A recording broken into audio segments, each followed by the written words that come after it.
Good morning, everyone. It's Anne from Martin House Flowers. I just wanted to update everyone. I was able to get my cat's pajamas Nepeta planted yesterday in between the rain.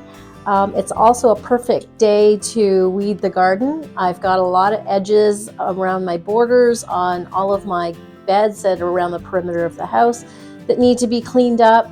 I've got some lilac and forsythia to plant, and of course the Hellebores that I picked up yesterday. So I'm really excited to work on that. And my husband's coming home tonight after his business trip, so I'm really excited about that more than anything. So I wanted to take you along for a quick video. It's super windy, so I'm not sure how much I can capture without too much noise.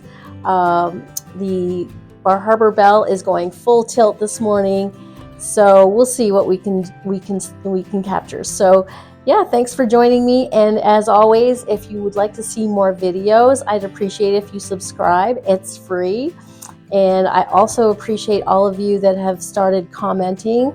I always want to hear some feedback, because it's all about us all learning and being inspired by each other gardening. And yeah, I hope you guys have a great day and a great weekend ahead. We're going to have really warm temperatures. I can't believe what they're saying. They're saying it's going to be in the high 70s by Sunday. So we're going to have a lot of fun times in the garden. I'm crossing my fingers that we can get started on our raised beds because my seedlings are ready to go out. I have snapdragons I'm going to start hardening off. I have some stalk that needs to get hardened off as well. As I had mentioned in my previous video, my pansies and sweet peas are all outside now, so that frees up some space on my grow lights. So I've got some seeds to plant this weekend too whenever I get too tired of being outside.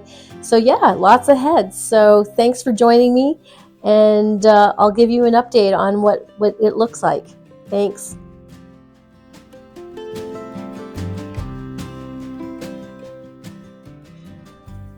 There are my tulips in the containers. I did put my hand in that pot, and sure enough, those tulips that were left on the porch rotted over the winter. So not a good idea to leave them outside in my zone anyway. So that was a test. I lost a pot full of tulip bulbs, but lesson learned. That's what gardening's all about. So it's a super windy day. You can hear Bar Harbor Bell. There are my tulips that I don't remember being orange, but this year, for some reason, especially when they're opened up, they're super orange. But look at it up close. They're very multicolored, pastel, peaches, kind of pink and orange in there. Look at my peonies, how tall they've grown, despite having stepped on them a week ago, Easter weekend. That's so exciting.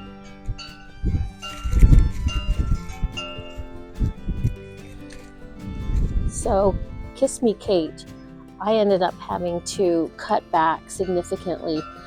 You can see that branch there that had reached all the way to maybe this height here, about 3.5, 4 feet, was all dead. But I do see some growth, so I'm going to monitor that. So maybe it's going to start from new wood. Maybe that's the way Kiss Me Kate is. I'm going to have to take a look at that. Here's my alliums that are popping up. That's really exciting. Try not to step on anything. So yeah, the tulips that are by the house seem to bloom faster. Oh, there's a daffodil down. Got to pick that up and save it. Super windy. So I wanted to just show everyone the row of Nepeta that I planted.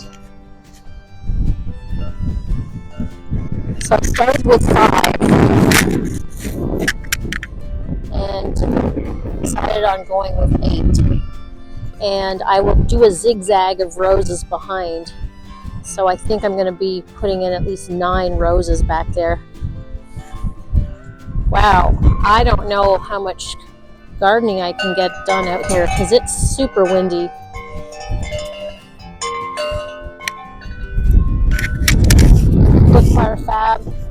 budding out slowly. Seems late.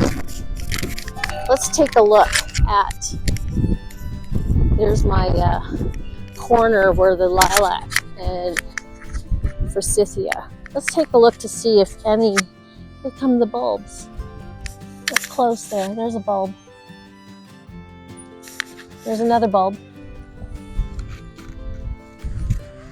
Another one. So I put down some compost on this bed. I'll add more as we plant up our vegetables. There's the sweet peas.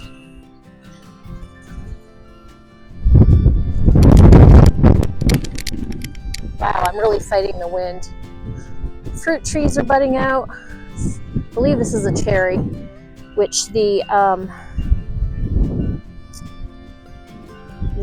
Japanese beetles really attacked last year.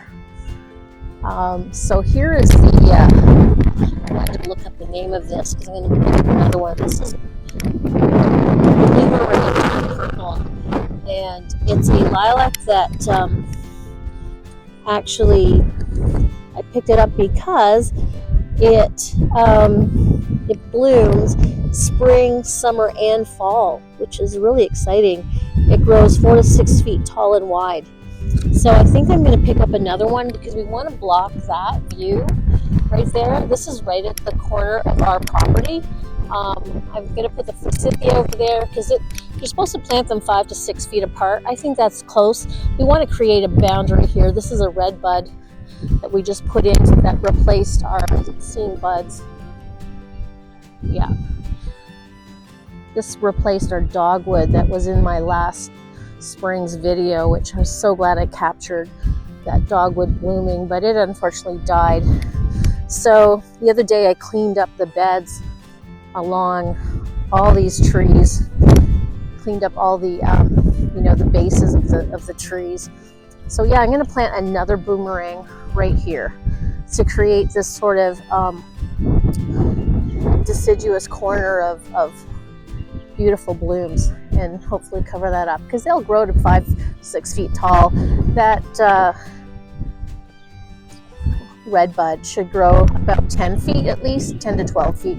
So the camera's getting really pushed. I'm going to end this here, and I've got to go measure my doorway of the greenhouse and report back to BC Greenhouse. So I'm on my way there. So I'm almost finished cleaning up the east side bed of the house, and I have a lot of shade items over there, shade plants, and 3 of them are my endless summer hydrangeas. And as I go along that side of the house, which I'm hopefully a little sheltered from this crazy wind, I'm going to put down some soil acidifier. Looks like I had doubled up and had some last summer and bought some more on my last shopping trip to that garden center. So because I do have quite a few hydrangeas, I think I have, let's see, 3 plus the 2, 5. I have 8 that I want to continuously put some of this soil acidifier down on. So I should keep on a schedule with that. So I'm going to do that since I've almost finished weeding over there. And I'm also going to do some holly tone on my my paniculata hydrangeas. So I have little limes over here on that far bed there. I have 10 of them. So I'm going to come in and put in some holly tone around the base since I have pruned them. And over here I have 2 of my twist and shouts that are a lace cap, so I will put some soil acidifier and as well as some of the holly tone. I don't think it'll hurt it. So this is what the bed looks like and I haven't done, but this is what I've done over here. So it's really cleaned up nicely. Cleaned up the heuchera coral bells. So I kind of marked out where my 4 hostas are. It's really hard to tell, but so there I sort of cleared the area, and I will spread it around the this part all the way around with the fertilizer and acidifier, and then cover it back up with mulch. Here's the second one. This is my bugleweed that I cleaned up a little bit. Seems like maybe it got stepped on over here, but sometimes it just grows in and it gets really tall. So yeah, I'm gonna go in and measure that out, put my gloves on. And this is the holly tone. I'm just gonna read out to see if I can do this at the same time as the soil acidifier, because I know the soil acidifier works as a fertilizer as well. So I may not need to do both. So let me look into that and continue on.